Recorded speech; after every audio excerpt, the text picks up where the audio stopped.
So next up, we're going to hear from our last keynote speaker at this year's Global Summit 2021. Sophie Roland is currently holds the rank of Associate Professor of Music in the Don Wright Faculty of Music at Western University, Ontario, where she's also chair of the Music Performance Studies Division. Ms. Roland's students have won national and international competitions. She is also the General Director of both the Canadian Operatic Arts Academy and the Accademia Europea Dell'Opera, as is going to share her story as an academic leader. So I look forward to hearing from Sophie now. Good afternoon, everyone. Good morning, depending where you are. I hope that you can hear me okay, and if not, do please let me know. I would like to begin today's session with a land acknowledgement, and acknowledge that Western University, from where I'm giving this presentation this morning, is located on the traditional lands of the Anishinaabe, Haudenosaunee, Lenape, and Attawandaron peoples. Je rends également hommage à tous les peuples autochtones qui habitent London, qu'ils soient de la région ou d'ailleurs au Canada. Next, I would like to congratulate all the winners of the Global Undergraduate Awards. It's a pleasure to be here with you today and share this opportunity. So on that, I thank you very much for offering me the opportunity to speak at such a prestigious event. I'm thankful to be able to share some of my experiences as an artist, as a professor, as a researcher, and as an academic leader. I'm thankful for being part of today's group and for meeting new people, however strange this online format continues to be for all of us. In terms of the pertinence of my story, by means of introduction, allow me to say I'm Sophie Roland. As I was just introduced. And my journey is as such. I have a Bachelor of Music in Voice Performance. I have a Master of Arts in Musicology, a Master's in Music Performance and Literature in Voice, a Doctorate in Music in Voice Performance with a Stage Direction and Musicology as minor fields. I'm an operatic mezzo-soprano, as an associate voice professor at Western University, the chair of Music Performance Studies Department I'm now in my 11th year. So I'm currently my third term as chair. I'm also the general director of two young artist programs, the Canadian Operatic Arts Academy, hosted in London, Ontario, from where I'm speaking, and as was just announced, the Accademia Europea Dell'Opera, which is hosted in Lucca, Italy. My current research activities involve research and education around experiential learning and the performing arts, as well as creative activities as an operatic singer. I remain unsure as to how useful my story will be or helpful to others, but as such, I hope that today's session can lead to questions, and I would be delighted to answer them as best as I can and offer advice to young leaders if time allows for today. Today, for this presentation, I will share some details of my life, of my personal life. Our experiences, good or bad, they shape us to who we are and how we are each day. And as such, they're equally important to my success and my research and academic achievements. Some of those stories will be uncomfortable, but they're mine. And hiding them would be hiding a part of who I am and telling a false story to my path to leadership. So to inspire others, I believe it to be of crucial importance for people to be able to recognize themselves in your story. People need to see that opportunities are possible despite adversity. That's why I am willing to share.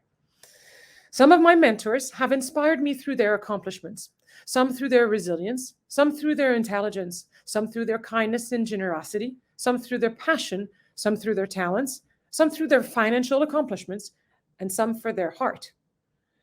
I am generous and grateful for all of them. I'm not often inspired by speeches, and I do realize the irony of what I'm just saying given today's presentation. I'm inspired by actions, I'm inspired by deeds, I'm inspired by the impacts that we can have on one another, and I do hope that this can inspire others. So with this, I hope to share a story that inspires strength, resilience, and hope, as there are some of the attributes that have helped me the most, and I believe would have helped me no matter the field of study or work that I would have chosen. I've never done such a presentation. I don't pretend it will be good. I just hope it's useful, even just a little. So let me share it in chronologically. So I'll start with my youth. I come from a family where my mother is Canadian from the province of Quebec, and my father is French from France. I grew up in Quebec City with a French accent from France and French habits from France that were not conducive to making friendship at school. For those of you not familiar with this, it would be similar to a British kid growing up in the USA. I was the odd kid, the kid with the accent, the snob kid, mostly for what people thought I ate. I was different. I did not know where my home was, and what I had for a home was a very tormented family. I grew up in violence, And for most of my youth, I learned to hide it, to protect both the victims and the perpetrator of violence in my home. Because when you're a child and you love your parents, you love them even when they hurt you or they hurt each other.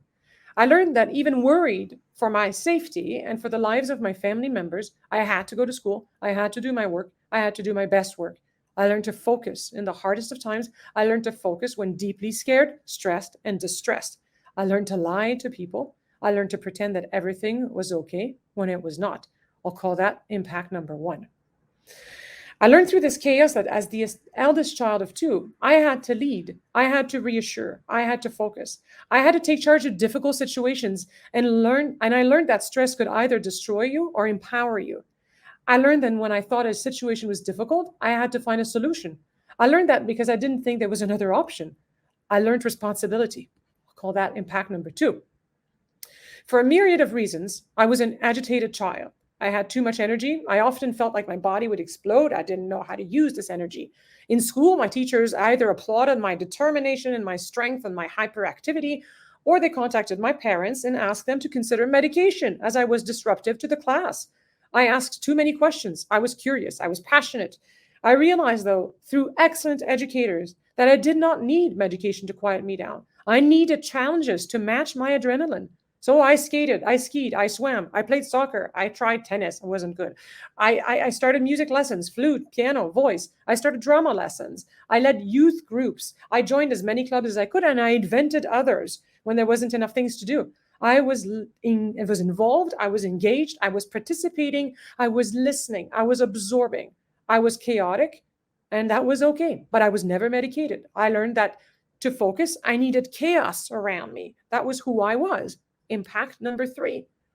So fast forward several years, I'm now a passionate teenager who was not afraid of much, but afraid of everything at the same time. I suffered from anxiety and panic attacks. I started to party harder than I should, probably to try to balance my emotions. I learned to drive, and I drove my mom out of the house where violence continued to punctuate our lives. I took my mom and my sister to a shelter, and I left. I wanted to start my life. I didn't want to be a victim. I wanted the freedom to learn and be myself.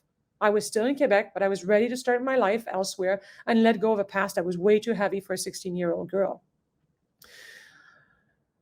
So my university years, not speaking English yet, I managed to travel to Ontario, and I landed in Kitchener-Waterloo. I was interested in a university called Whiffle-Laurier University, where I'd heard there was a good voice professor who was teaching, and I wanted to become an opera singer. Opera has such an impact on me during my youth. The power of music and the stories touched me. They matched my emotions and my energy. And when listening or singing opera, I felt home. I felt like I belonged in this world. Well, there was a problem. I didn't have the high school requirements to begin an undergraduate program in Ontario, and my grades were not stellar at that point. I had been busy escaping and taking care of my mother and my sister.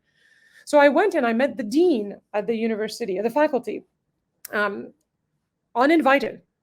And I asked to be admitted. I had never submitted an application.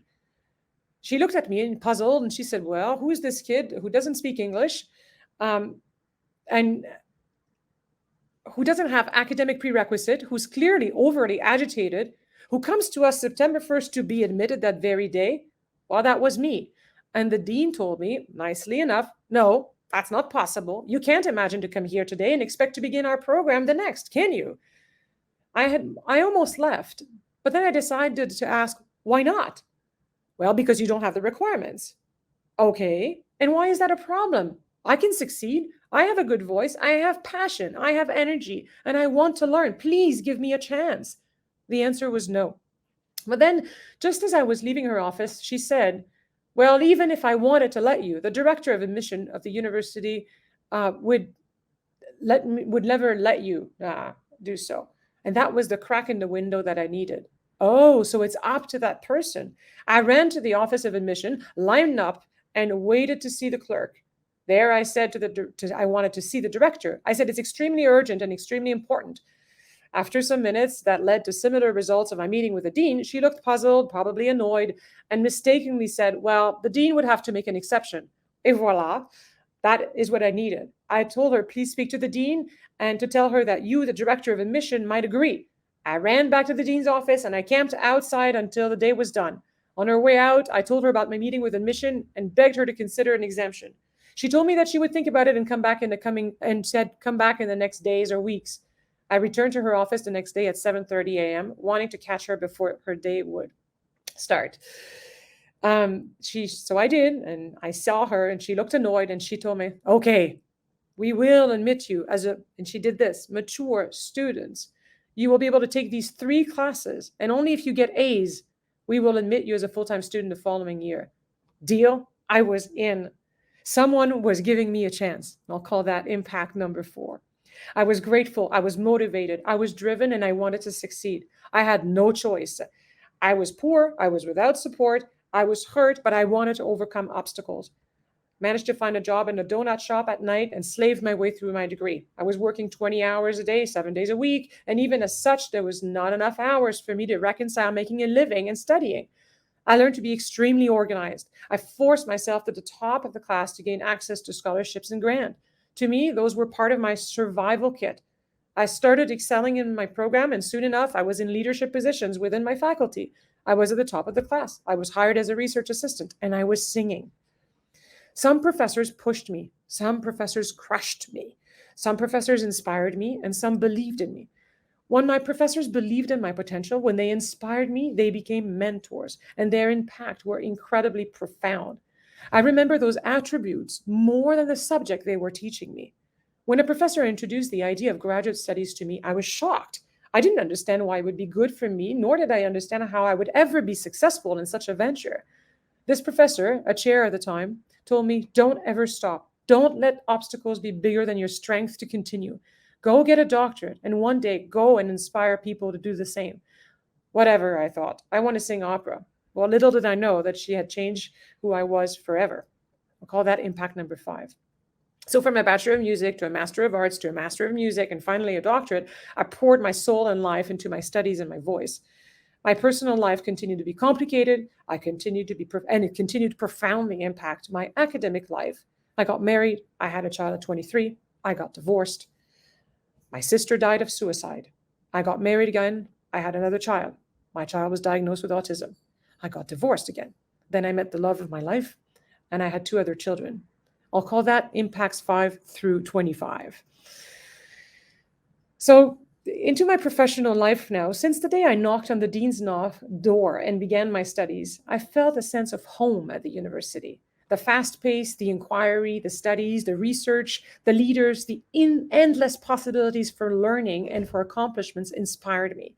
I knew that I wanted to continue within this environment and start inspiring others right away.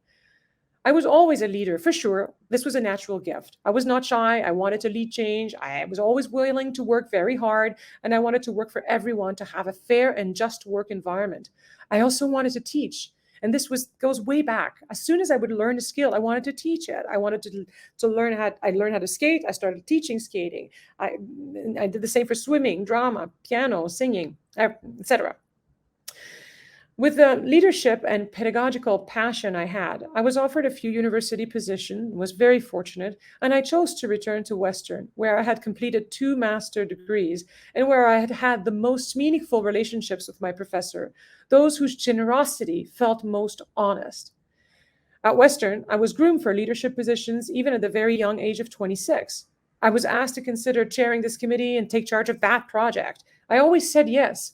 I always invested myself. When the projects felt right and the colleagues were delightful to work with, it was easy to say yes. But I was particularly interested in difficult projects, in difficult situations, those that are bound for failure. I wanted to see how together we could impact this through our work.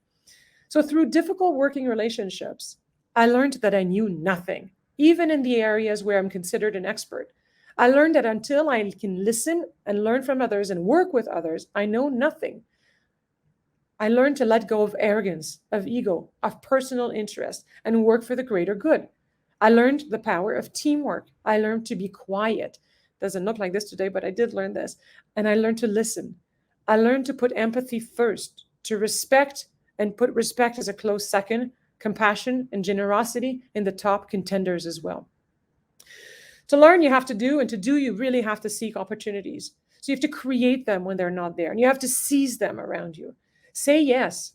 And when things are dire around you, create them. Since my arrival at Western University, I've supervised over 70 master's students, a dozen doctoral students. I've chaired over 50 committees, searches, promotions. I've been a senator. I've served on boards. I've been the chair of my department, as I said, for 11 years, and I continue to have the energy to do so and to explore new opportunities. I've helped create a doctoral program and proposed significant changes for its 10th anniversary, created 2 international young artist programs in which we've welcomed over 600 students from all over the world. I've participated in countless leadership development sessions to seek new ideas, new trends, new approach, and test mine.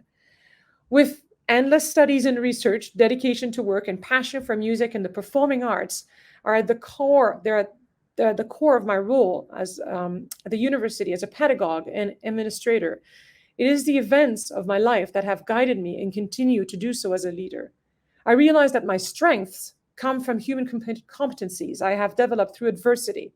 Having children, I have 5 to be precise, as a woman in academia, getting tenured and promoted, being chair, being an active researcher is very difficult. I was never able to take a single maternity leave. The exhaustion was massive. The system in which we operate was not built for us, but we can change it. We must get involved. We must make space for people of all backgrounds and all origins. Growing up in a violent family, while tremendously difficult, offered me the opportunity to develop a resilience very few have. It also gave me the thirst to fight for what is right and for justice.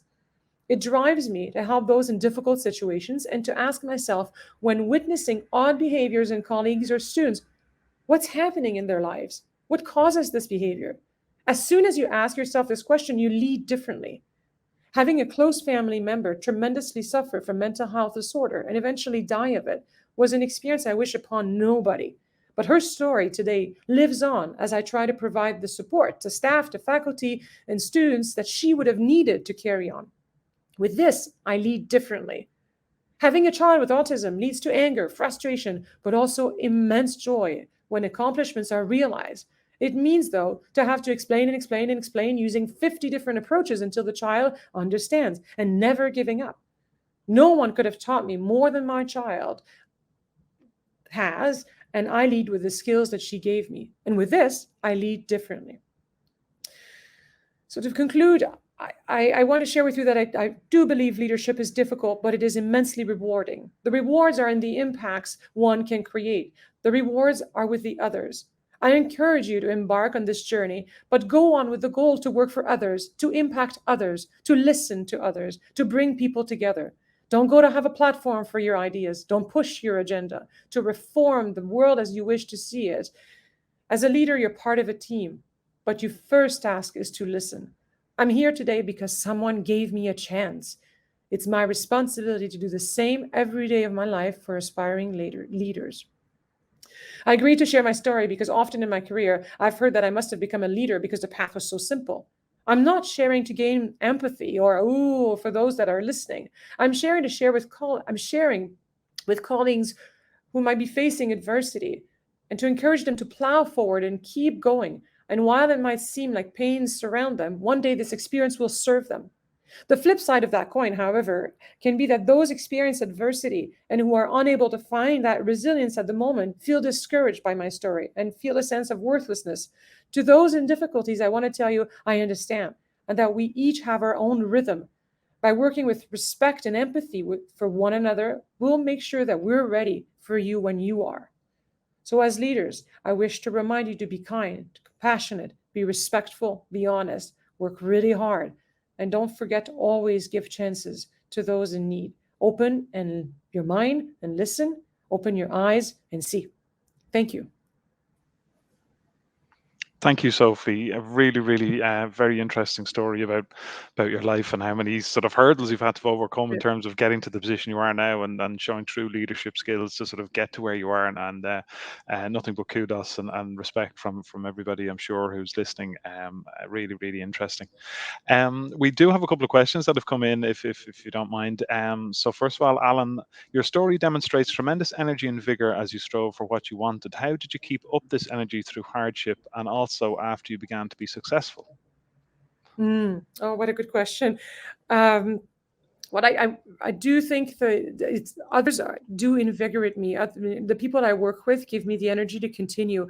The students, the colleagues, solving situations is something that I thrive on. I do realize, I mentioned this early on, I do thrive a bit on chaos. And fortunately, university life offers plenty of opportunities for chaotic situations. So I and then the pandemic was an example of this. It was a great opportunity for me to get on and to sort of see what was happening and analyze it and roll up my sleeves and go. So I do find energy in working with others in my family. I continue to exercise. I run 10 kilometers a day. This helps me center, and it helps me manage my stress, and really sort of go home and look at my kids also help me find my focus in my work. Great, thank you for that. And now Lauren wants to ask, thank you for sharing your incredible journey. As a fellow trained singer, I've always found singing very therapeutic. Would you feel the same? Most of the time, yes, most of the time, it's. I find that practicing is incredibly therapeutic. Getting back in touch with your breath, getting back in touch with the basics of singing are extremely therapeutic. It can be very stressful at times, when you're performing high stakes and you have large roles and a performance depends on you, or you're not feeling 100%. It can certainly bring a number of I'm sure, as you know, quite a bit of stress, but it is therapeutic. And I would, advise to everyone there to get back to your passion, to what sort of inspired you in your youth as well. So yes, I agree. Good. And then sort of on a similar note, SG wants to know, in one word, could you describe what music is to you? My soul. Excellent. Okay, Sophie, thank you so much for joining us and taking the time to present to all our students and our fellow academics as well who've tuned in from across the world. Really, really appreciate it. And thanks to all our friends in Western University who are great supporters of the awards, and Elise and Chris and Melissa who really, really help promote the program there. And we're very appreciative of what they do over there. So thank you again, Sophie, for joining us. Thank you very much. Have a wonderful summit. Thank you.